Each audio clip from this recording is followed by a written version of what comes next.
All right, we're on the podcast now with Robin Walters, joining us from Ohio. She ran an awesome race at the Rebel Mount Charleston Marathon in Vegas, so we're going to debrief her about that. Hopefully this will be inspiring to many of you listening. Robin, welcome to the MTA podcast. Guys, thank you so much for having me. It's such an honor to be talking to you. Why did you even want to run a marathon back in the day? I think you mentioned you ran your first one in 2020. Yeah, I actually was always the type of person, like growing up, I think I had the record for getting out of running the mile in gym class like every single year. Never ran it, never ran a mile, just really avoided it with every fiber of my being. I can identify with that. Yeah. So early on in childhood, I actually was a competitive dancer. So did that for a really long time, traveled all over doing different competitions, and unfortunately hit kind of a roadblock in when I first started high school and began to go through puberty. I am like 5'0", snack-sized Italian with hips. Like, I mean, full curves, like, and it's just not the ballerina body. So I actually ended up having to stop dancing. My teacher told me that I would never go beyond and that my body could only do so much. And so that was obviously devastating for me. And I began a long road of body dysmorphia, food issues, all the things that so many women deal with nowadays. So after that, I obviously went into theater and dabbled in aerobics when my kids were young, all the little things that you do to kind of keep active and sane. But my husband ended up doing a half Ironman. I think it was about like 11 years ago. And I was so inspired by just all the hard work, all the training. At the finish line, I remember just feeling like I just want to accomplish something like that. And I would really love to see, instead of all those years of being told of what my body couldn't do, finding out actually what my body could do. So April of 2013, I said, I think I'm going to go for a run. And my whole family was like, what? Like, are you sure? And I mean, the kids hopped on their bikes. Charlie got his shoes on. Everybody came with me just to make sure I was going to be okay. I made it to like the stop sign at the end of our road and back, and that was it. But I just kept going. Every day I would just try again. And I remember the moment. I'm so glad I can still remember that moment when I ran a mile for the first time. So much healing from gym class in middle school. It was amazing. But so fast forward, it was only 6 months later that I ended up running my first half marathon. And I'm a Enneagram 3. I'm pretty like determined. So if I decide I'm going to do something, I'm going to do it. I love adventure. I love long processes. Love just like, just in for the long haul. So I ran my first half marathon and I was hooked. Yeah. Crossing that finish line was, you kind of gave you a hunger for more. Oh, yeah. Yeah, definitely. So in 2020, when you were researching how to run a marathon, how to train, is that how you found us? Guys, yes. So you were the first podcast I came across, and instantly I really felt a connection with you guys. And for me, I'm very relational. I love just feeling that connection.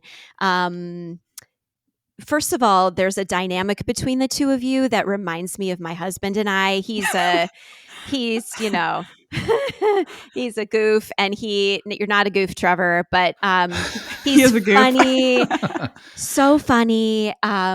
Just loves to have fun. Would totally be on those beer marathons with you. Like, just is just is a fun guy. I tend to be more like, okay, we have a system and I need to do some research, and I just love to read. And yeah, so I just really resonated with you guys.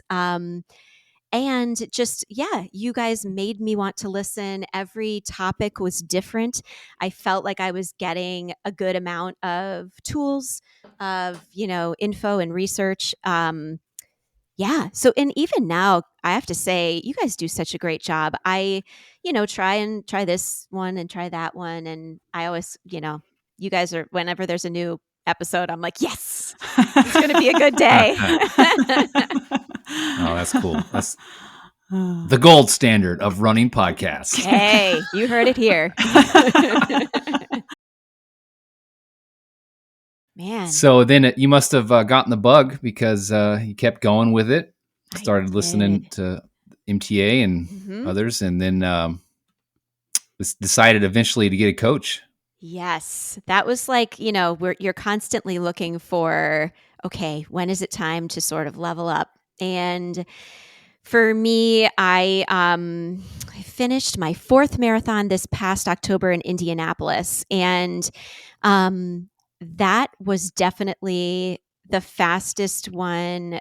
I think I did, let's see, I think it was like 3:48 and some change. But Nice. I felt the whole time like, oh, that's it for me. Like, that's my top. I don't know how I possibly did it that fast for me. And I ended and was extremely sore. I had a little niggle in my hip the whole time, so which I'd never felt before. So ended up dealing with that for a couple months afterwards, but right away felt like, okay, I think I've taken myself and me and my, novice research skills as far as I can go.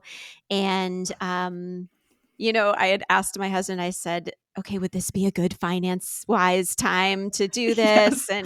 And everything fell into place. So yeah, I jumped on. I am with Athena now, who I will sing her praises all day long. She right away from the beginning asked me to send her videos of myself doing all sorts of different exercises and running forward and backward and all the different things, so she could see my mechanics and just any sort of like tendencies I had, which I thought was so cool. And the level of detail that she has in her training. It's also great because she's like comfortably present with me. I don't feel this pressure, like this is one more thing I have to, oh gosh, I have to make sure I talk to Athena, or, it's not, there's no pressure or stress. It's literally whatever I need. And if I don't need a phone call, then that's fine. But she offers it all. And I know if I needed something that she would be there. And she also, she took me to a higher level of weekly mileage than I had ever done. And, I thought, oh, are you kidding? Like, I think I peaked at like 60 miles a week, and I thought, there's no way. And after I did it, I was like, oh, that's amazing. It just was, I was so thankful. It was amazing that she felt comfortable to push me further than I'd ever gone. So yeah, it was great.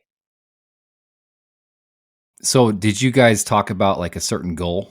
And that kind of bumped the miles up? Like, were you trying to get faster? Were you targeting a certain race at that point? Yes. So when I turned 40, I said, I think when I'm 45, I think by the time I'm 45, I want to qualify for Boston. And that was like, before I had even run a full marathon. So lofty goal, like, yikes. Well, sometimes you have to put that vision out there, to start taking those steps for it to come to pass. So that's really cool. Think big and take action. Mm-hmm. Literally. And I mean, no one's going to die if I don't. So it's totally fine. So I had told her, actually, I had qualified for Boston in the fall with Indianapolis, but it was only like a minute 45 buffer. And I was like, oh, shoot, man. So I knew. I'm like, well, I got to, strap up and I got to get another record for me. So I told her my goal. I also had mapped out 2024, obviously with Revel Mount Charleston in April, then the Alps with you guys in July.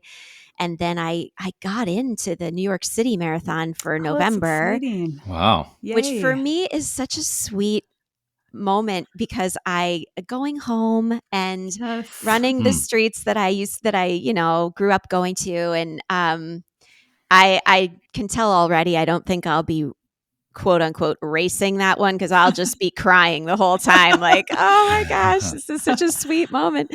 So, so I knew my year. I had my year laid out. I told Athena I would love for Mount Charleston to be a PR, and I just would love to give myself like 8-minute buffer. Like that would be great. And obviously, I've never run a downhill race before.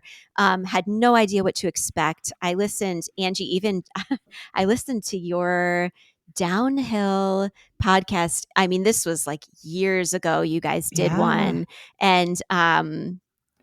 and yeah, just any sort of research I could do on those downhills. So yeah, she helped me. She knew I wanted to have a PR. She knew it was a downhill race. And she knew that I was looking to just get better. So she challenged me in several different ways. Every other week I would have a hill workout. The weeks I didn't do hills, I would do more like long marathon pace. Yeah.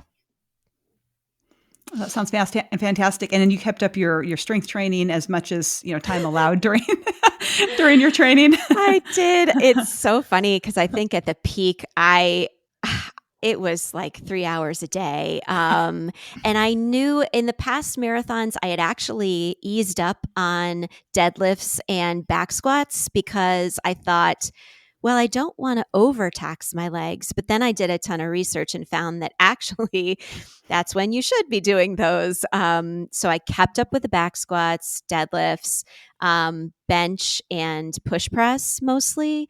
And I cut out any of that extra cardio that the gym would do. So I was strategic with that. But the compound lifts I wanted to keep in. So, and I couldn't disappoint my daughter. So, right, exactly. You need that time with her. Yeah, yeah. And Coach Athena is really big on encouraging people to strength train. So, that is the wonderful thing about MTA coaches is that is something that's really emphasized. Yeah. And she even had separate strength exercises for me that if I didn't specifically do the ones that she had listed that day in the gym, that I would do those right when I got to the gym or, fit them in some way. But yeah, she gave me all sorts of different things to do. Let's talk about race day. You posted the course was killer on the legs and the last few miles were brutal, but the solid training enabled me to push through to the end.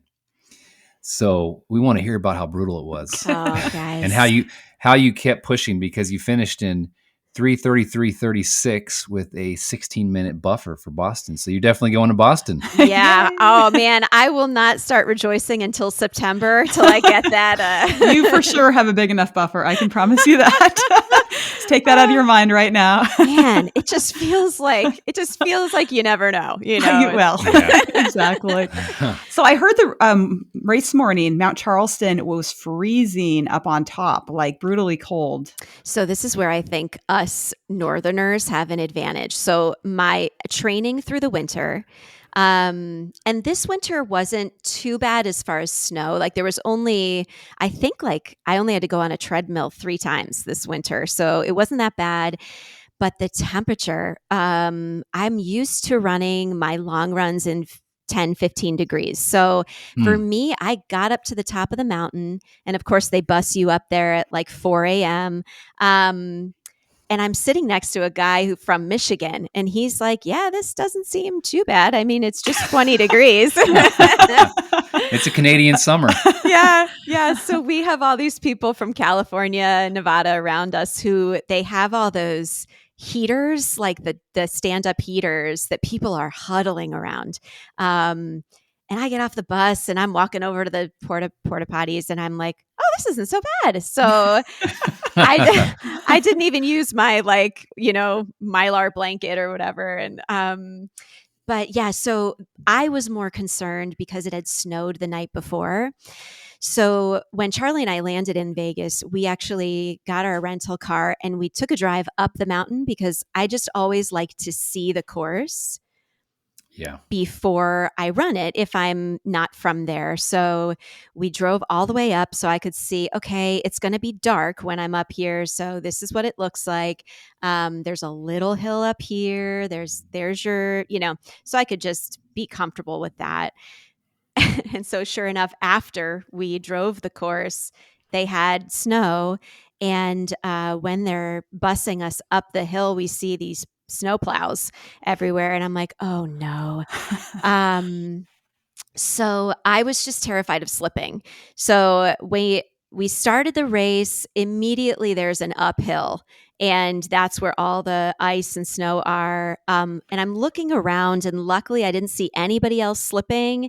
So that was helpful. But when you're running on ice or just in colder, icy conditions, you're kind of tensing your calves. You're not really in your stride. So I think like the first mile was tough. Also, I felt like the elevation hit me at that point.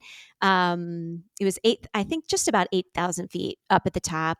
And so once we got past mile 1 and we got through the ice,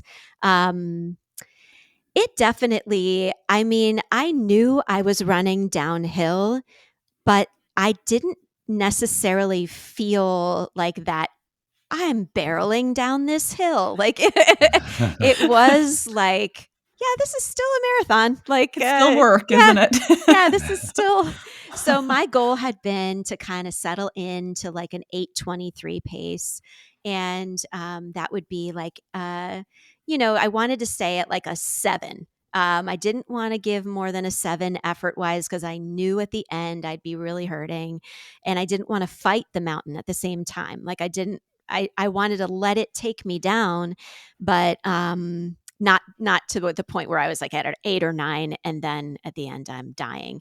So I'm running down right from about mile 6 to 20 was just this beautiful, like, mountains everywhere. The sun came out. The sky was blue. It was a beautiful race. And I felt like I kind of leveled into like a 7:55, and I couldn't believe it. And I kept looking at my watch like, oh no. And, but I felt so good. I was like, this is like, they always say, don't do it. Don't do it. But I just kept with it. So then around mile 20, we got sort of off the mountain. We turned into more of like a residential area, and I started to feel real nauseous. And I knew, like, okay, let's be realistic here. You've just run faster than you've ever run, like, for that long. Also, like, I'd end up taking about maybe 5 gels a marathon. I had taken 4, and I had a pack with some electrolytes in it. And I just thought, you know what, I'm going to stop. I'm at 20, 21. I'm not going to take more gels because I really do feel like if I do, I'm probably just going to be hurling on the side of the road. Right. So I stopped fueling at that point. And unfortunately, that was like, you start going uphill at that point. So I slowed a little bit, but was able to keep my head down, keep going, keep all the mantras going. What do you think was causing the nausea? I do feel like I can take gels, but I can only take them to a certain extent. After like 4 or 5, I tend to be like, okay, that's that's just enough. Yeah. And who knows? I think too, it was full sun at that point. Yeah, because listeners, to anyone that doesn't know about the race, it could be 20 degrees on the mountain, but like 70 to 80 degrees once you get down to the valley. I had gone to Salvation Army like the week before the race and bought a bunch of like clothes that I knew I could just like take off and throw away. And by that point, I was sweating. It wasn't necessarily really hot because the heat is dry, because it was like 60 degrees or so, but the sun, it was full sun. I was really glad I put sunscreen on, even though I had to like bundle up over my sunscreen. But so I bet it was a mixture of the full sun for so long. Plus, I'm, Cleveland, we have like 3 sunny days a year. So it's like, okay, what is this bright orb in the sky? And I'm in my winter, paleness. So sun, yeah, the pace that I was keeping and just the gels, yeah. Okay. So I also tend to have a little bit of trouble with foot blisters. I am still on the journey of trying to find the right shoes, even after I feel like I've tried all of them. But every marathon, I bleed through my shoes. I'll get like, Man. yeah, my family tends to have like bigger, like outside of the big toe area. And so I'll get blisters there, but I also tend to get arch blisters. So, my Indianapolis Marathon, my feet were completely wrecked. So this time I chose to go with a daily trainer that had a bigger toe box, and it was better, but it was still painful towards the end. So I was dealing with that. But I ended up finishing with still feeling like I'd never hit the wall, did not feel like I was completely spent. And I definitely attribute that to the coaching. I think just everything that Athena challenged me with helped me to finish, being able to still, I think at the end I was maybe 8:30, 8:45. So yeah, not too bad. Wow. When it was getting tough and you're kind of just put your head down and after mile 21 and just grinding it out, those final miles, that you had some mantras that you were relying on. Do you have any that you can share? Yeah, I love I can do hard things. That, and I think I've listened to that particular podcast episode at least 4 or 5 times. It's just so good. I can do hard things. I've experienced so much healing with my body, with what my body can do. My body can do hard things, and obviously, I'm just a real person of faith. I pray a ton. I feel that God gets me through, and yeah. So just being able to say, yeah, you can do this, run the mile you're in. I really do try and break it down into, okay, let's just get to that stoplight. All right, we're at that stoplight. Let's just get to the next one. In those last couple miles, they still tend to be, for me, it's like not a race until you hit 21. It's like, yep. There it is. Pull out all the tools. Exactly. Yeah.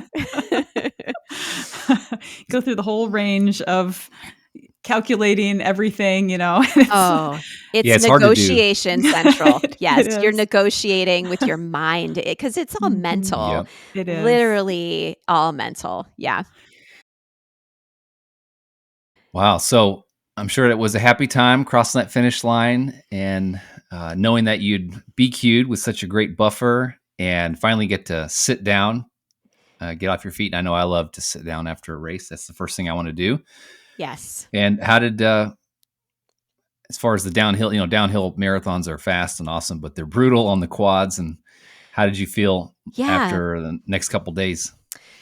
I finished the race and my husband found me right away and he swept me up in his arms and gave me like the biggest like hug, and I thought that's when I thought I was going to die. You're squeezing too Huh. hard, but he was Because he knew that you had he hit your knew. goal. That's cool. He was so excited. I couldn't believe it. I just could not believe it. I just aged up into the 45 to 49, so Yay. I was like, wow, I qualified even if I would have been in the younger age group, and I couldn't believe it. I was flabbergasted. So yeah, I kind of limped over to a curb, sat down, looked at my feet, and yeah, it was just epic. I will say I definitely didn't think it was as easy as, like, maybe it's, some people would say, oh, downhill, that's got to be so easy. It was not an easy race. It definitely trashed my body. Yes. Definitely. The next day, I could not really walk. I would I would get up, and I knew I needed to. I knew it was important. And Athena said, "Make sure you walk. I know you're not going to want to, but that's definitely what's going to do it. What's going to jumpstart the healing." So we did walk around Vegas a bit, very slowly. And I was thankful that we had stayed an extra day just to rest. We stayed in this great hotel that had this humongous bathtub. So I ended up taking a nice bath and stretching in the tub and stretching a lot. Nice and easy, nothing too crazy. Monday, we got up at 3 to fly home to make it in time for the eclipse, Oh, because wow. Cleveland was like a Yeah. totality spot. So we were Yes. like, well, we can't miss that.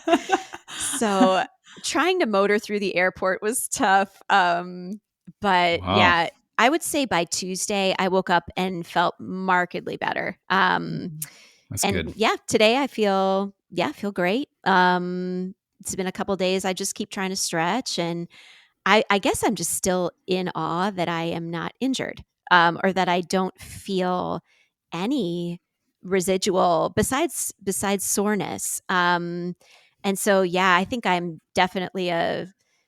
would definitely say strength training, coaching. It not only gives you such a fantastic training experience, race experience, but then afterwards, the recovery, I do feel like I'm recovering much better, um, from investing in those two things. This was like a realization of a vision that you had even before you ran your first full marathon. You had this desire on your heart to Yeah. run Boston. So Yes. what could you say to people about having a vision and putting in I guess the faith and the belief that you have what it takes to Oh, actualize that vision? well, it's funny because I look back at my life and think of everything that I dealt with limitations on my body, whether it's, being short or being curvy, or, even limitations with being a female in my line of work.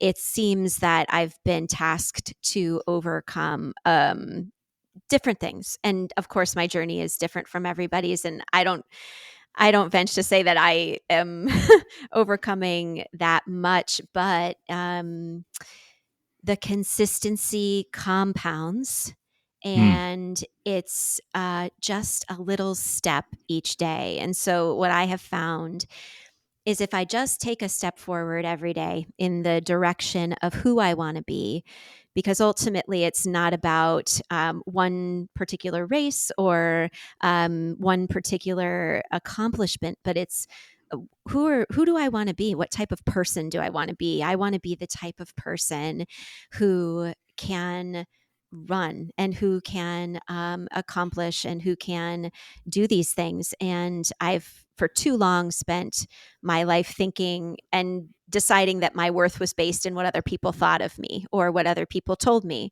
I could do or I couldn't do. So it's been such a journey, not only body wise, but in I lead worship for a living and sing for a living. And I remember in 5th grade, my choir teacher told me and my mom that I would never amount to anything, and I would always be a choir singer. But now I get to lead worship for 4,000 people every weekend. So it's just crazy. It's my goodness, cannot believe where I believe that God has taken me just after having, walked through so many adversities in early life. So it's been cool. So yeah, I would just say it's the daily work, really. You could say run the mile you're in for each day, work the day you're in and just win that day. And pretty soon it's years later and you look back and you're like, oh my gosh. How did I get here? Yeah. And anyone can do it. 2013, I was 34 when I ran my first mile. So it's like you probably thought you were going to die. Oh yeah, definitely. Yeah. And I mean, I'm not saying I have a long way to go and I'm not, the fastest person in the world, but I'm so excited for where I am. And yeah, for me it's a big accomplishment.